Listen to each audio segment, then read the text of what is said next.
Dear students, good morning. आज हम अपने क्षितिज पाठ्य पुस्तक में से पाठ 4 सांवले सपनों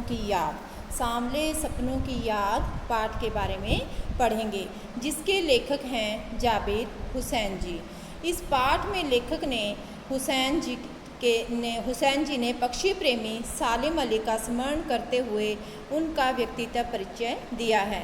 लेखक ने बताया, वो ठीक एक सैलानी की तरह अपने कंधों पर बोझ उठाए पलायन कर गए, परंतु यह उनका आखिरी पलायन था, यानी उनकी मृत्यु हो चुकी थी।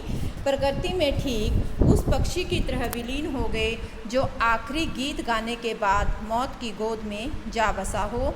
सालिम का मानना था कि लोग पक्षियों को आदमी की नज़र से देखना चाहते हैं।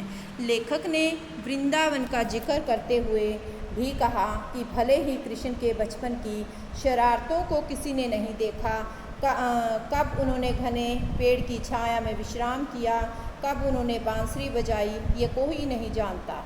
पर आज भी अगर कोई वृंदावन जाकर नदी के सांवले पानी को देखे तो वह कृष्ण की याद दिला देता है। आज भी वृंदावन कृष्ण की बांसुरी के जादू से खाली नहीं है। उसी तरह जो सालिम अली भी हैं, वो पक्षी प्रेमी के रूप में हर दम याद किया जाएगा। पूर्व समय की याद करते हुए लेखक ने यह भी बताया कि जब भी 100वें पड़ाव के करीब थे, मीन्स उनकी लगभग 100 साल की उम्र हो चुकी थी, यात्राओं की थकान ने उन्हें कमज़ोर कर दिया था और ऊपर से उन्हें कैंसर जैसी बीमारी हो चुकी थी।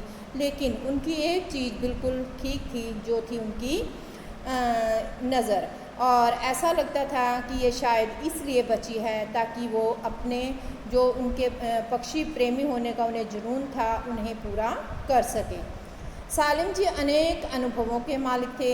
एक दिन वे केरल की साइलेंट वैली को रेगिस्तान हवाओं के झोंकों से बचाने का अनुरोध लेकर पूर्व प्रधानमंत्री चौधरी चरण सिंह से मिले, जो कि मिट्टी पर पड़ी पानी की पहली बूंद का असर के बारे में बताया, यानी कि जानने वाले नेता थे। परंतु पर्यावरण को संभावित खतरों के बारे में जब सालिम ने उन्हें अवगत कराया, तब उनकी भी आंखें नम हो गई।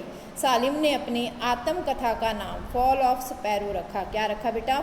फॉल ऑफ स्पैरो, जिसमें उन्होंने एक घटना का जिक्र करते हुए लेखक को D.H. लॉरेंस के बारे में लिखा है कि उनकी मृत्यु के बाद उनकी पत्नी से कहा गया कि वे अपने पति पर कुछ लिखें। तो इसमें एक कैरेक्टर और आता है हमारे पास, D.H. लॉरेंस।